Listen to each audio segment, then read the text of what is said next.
Ladies and gentlemen, this is, without a doubt, the best allegorical political satire ever written in. All right, welcome back to the deep dive, where we take your sources and really try to unearth those crucial nuggets of knowledge.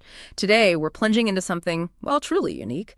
Excerpts from Young Buffalo, The Tale of a Political Bovine, also known as Shane 2015. Now, you, our listener, you're always up on current affairs, complex topics. But this allegorical narrative, it offers a really fascinating lens, a way to look at these universal themes, power, resistance, maybe in a way you haven't quite seen before. Indeed, yeah. This isn't your typical historical account, not at all. It's more like a rich symbolic tapestry. It uses the animal kingdom, specifically cattle, to paint this vivid picture of human society, power dynamics, and, well, those persistent struggles we see. So our mission today really is to unravel the layers of this story, understand the characters, the events, and discover what profound insights it offers about the human experience, even remarkably through the eyes of Buffalo. So yeah, prepare for maybe some aha moments, because this deep dive, I think it's going to make you see familiar patterns in a whole new light. Let's unpack this. Yeah. Okay, so our story kicks off in Ila Deshaya, which translates to the land of cattle. It later gets renamed Rushabalanthaya, bovine land. And the source describes it, well, quite hauntingly, almost ominously, you could say. An island like a skull of a dead, hornless cow. Wow. That really sets a mood, doesn't it? It does. Initially, it paints this picture of, various cattle bulls, water buffalo, wild buffalo, even cunning cattle living together peacefully.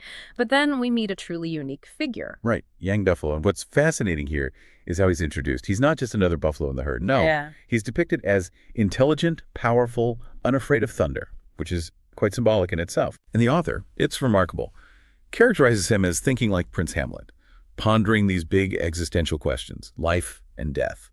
And crucially, he has these far-sighted eyes that can penetrate the darkness of poverty, helplessness, and ignorance surrounding his fellow cattle. His ambition seems clear. He wants to bring light to everyone. And this is where Young Buffalo's journey takes this really interesting sort of foundational turn.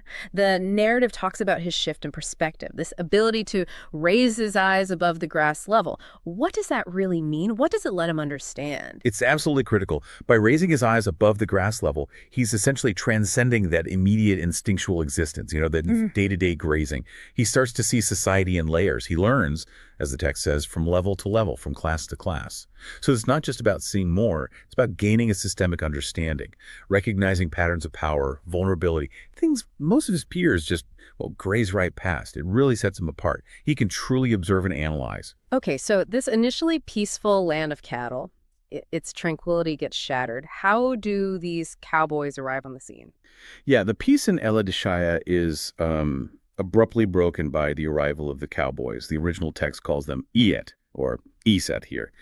And they're described with these specific physical traits: pink skin, brown, blue, green eyes, milky white hair. On this imagery, it clearly marks them as foreign, as outsiders. And they quickly colonize Ela Deshaya, begin their rule. It's a very direct allegory for colonial conquest. Right, and once these cowboys are in charge, the story brings in new power figures, the outlaw Unansala. What's their deal? And this business of them eating the country grass immediately. Well, connecting it to the bigger picture, the cowboys basically install these new rulers, the outlaw Unansala. They're described almost like predators, foxes, and wolves appointed as bovine rulers. And these white outlaw cattle, as they're called, they don't waste any time. They immediately start to eat the country grass. Now, that's not just, having a snack.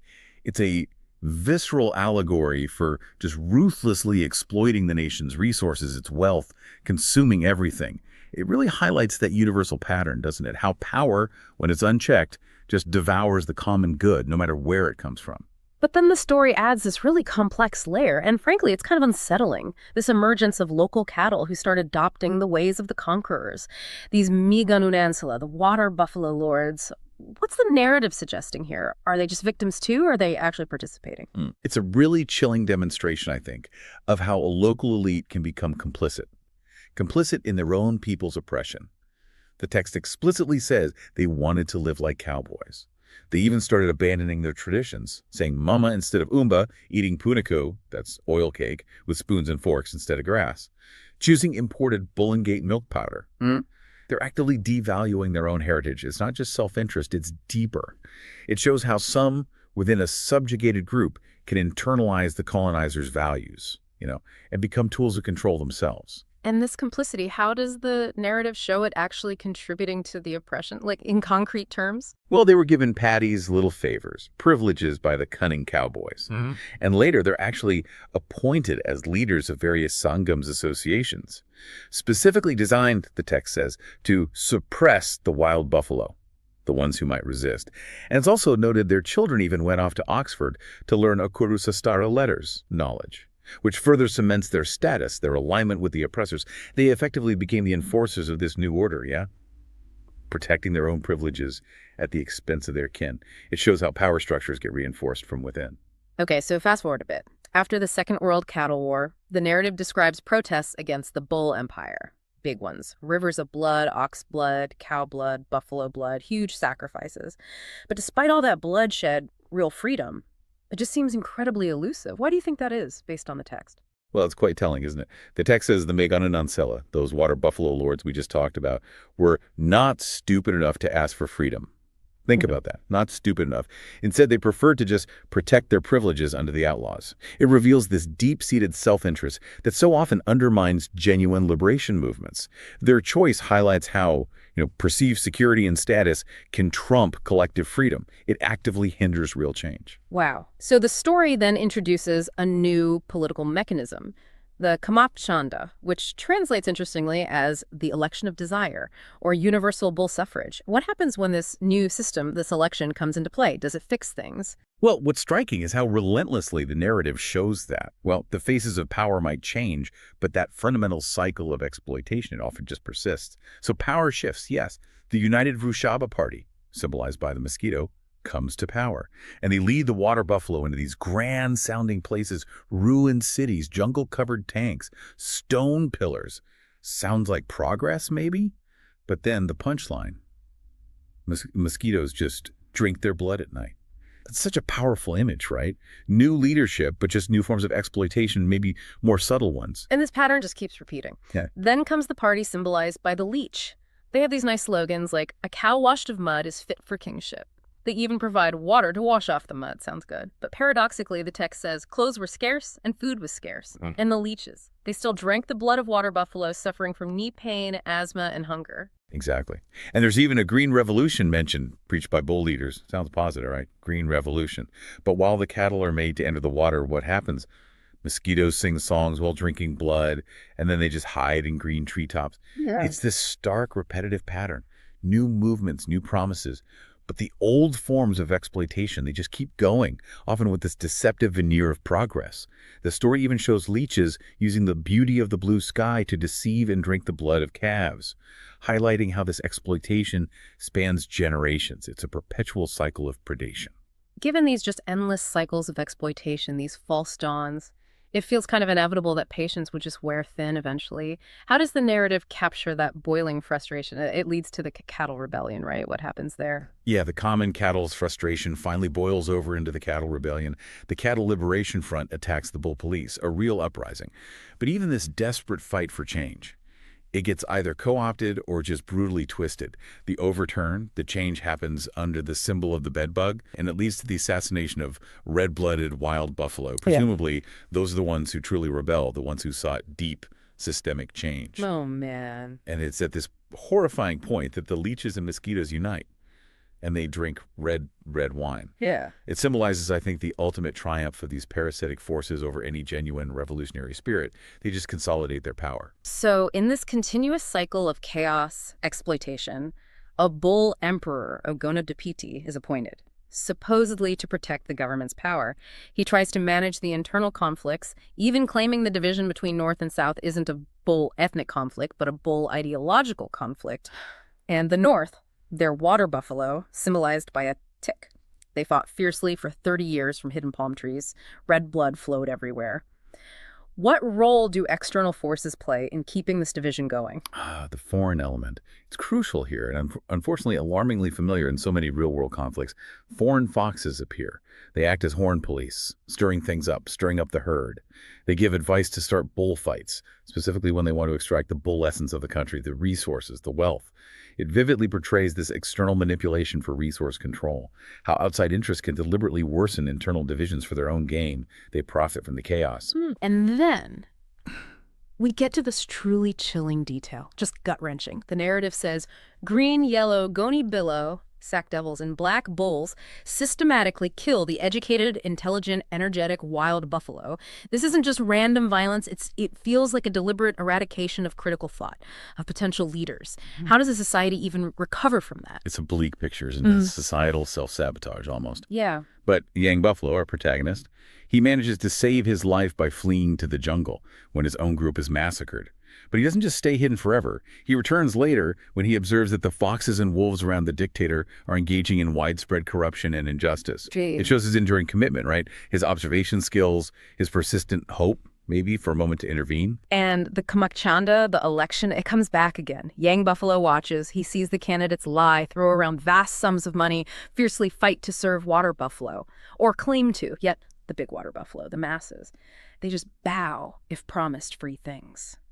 They care more about their small abdomen, their immediate needs, than the great abdomen of the nation, completely ignoring the mosquitoes and leeches clinging to them. It's such a powerful indictment, isn't it, of both the politicians and the populace. And the suppression of truth-tellers like Yang Buffalo? It's stark. It's brutal in the narrative. The Migan, Unansala, those elites, they literally want to gouge out Yang Buffalo's eyes, to tie his hands and feet at the junction, put a tire around his neck, and burn him alive. And Just like the text says, every truth-telling cattle. This visceral threat, it highlights the extreme measures taken to silence anyone who dares expose the truth. How dangerous it is to challenge comfortable lies. Yeah. And political slogans are everywhere. Country's future, young hope, good future, cow management, bull authority, good governance, all the buzzwords. But the general populace, the water buffalo, described as shameless, listening to manifestos only for what they can get for their bellies, not for love of country. It's just a disheartening cycle of apathy, it seems. Then the narrative culminates in this truly dramatic, almost apocalyptic moment. A comet hits, like Shoemaker Levy on Jupiter. The dictator's stage collapses. Floods inundate the country. What does this cataclysm reveal about Yang Buffalo's unique understanding compared to everyone else? Well, even amidst this chaos, Yang Buffalo's perspective remains far-sighted. He uniquely understands the true nature of this disaster. He sees it perhaps as a systemic issue, maybe even a global consequence. Unlike most water buffalo who only grasp the smell of free things, the immediate handouts or effects, they can't comprehend complex concepts like perestroika or globalization. But Yang Buffalo, he sees beyond the immediate suffering to the deeper underlying forces at play. And despite wanting to act, he faces this constant chilling threat. The narrative mentions John Keel's Lingus factories being everywhere, which sound like a powerful, maybe locally understood metaphor for how easily dissent gets silenced, how quickly a truth teller can be, well, processed, disappeared, reduced to a commodity. How does he deal with that profound danger? He considers a final desperate act, something dramatic, but then he realizes it's not the last chance. He sees the blood-red sun, and he understands his duty now is to live to protect little calves, the next generation. Those who don't know everything comes from the sun's power. It's not surrender. It's more like a strategic retreat. He recognizes that real change needs patience, maybe, and that his wisdom, his enduring presence, is vital for that next generation to someday understand the deeper truths. So he retreats to the jungle again, finds solace, interestingly, in the sound of temple, koval, and church bells over the sound of gunfire. He kind of clings to this belief that the election, the Kamachanda, did bring good governance, or maybe the idea of it, and he decides to wait. What does this final act of waiting, of stepping in the opposite direction, really signify? He steps in the opposite direction, yeah. And he carries this hope, this belief that he will return someday. When the cattle can finally understand the beauty of red, maybe the true meaning of their struggles, their sacrifices, and grasp the value of a global family. It's a long-term vision, isn't it? A testament to this enduring hope that even in the darkest times, the possibility of understanding, of unity, of genuine liberation, it still remains. And the narrative leaves us hanging with this really powerful, resonant thought. It seems finished, but it's not finished. Wow. Okay, this deep dive into Yang Buffalo, the tale of a political bovine, this revealed so much. about how these cycles of power, exploitation, even just apathy can really trap a society. But it also shows us how hope and that long-term vision for truth and collective well-being, how that can endure, just waiting for the right moment. Exactly. The story isn't just about Buffalo, of course. It's a powerful reflection on human systems, our susceptibility to manipulation, definitely. And also the quiet resilience of those who truly see, who have those far-sighted eyes. It really encourages us, I think, to look beyond the surface, beyond the easy promises, and to question the narratives we're constantly given, no matter how pervasive they seem. So for you, our listener, maybe think about what red suns are appearing in your own sky that maybe others aren't seeing yet. What little calves are you compelled to protect? Maybe not just by fighting directly, but perhaps by living to understand more deeply, and living to fight another day when the time is right. The story reminds us that even when things truly seem finished, that possibility of deeper understanding, of profound change, it often remains, just waiting for that moment of collective awakening. Ladies and gentlemen, this book, Young Buffalo, is, without a doubt, definitely changing our history. Ladies and gentlemen, to a country has been sleeping for 77 years, what else?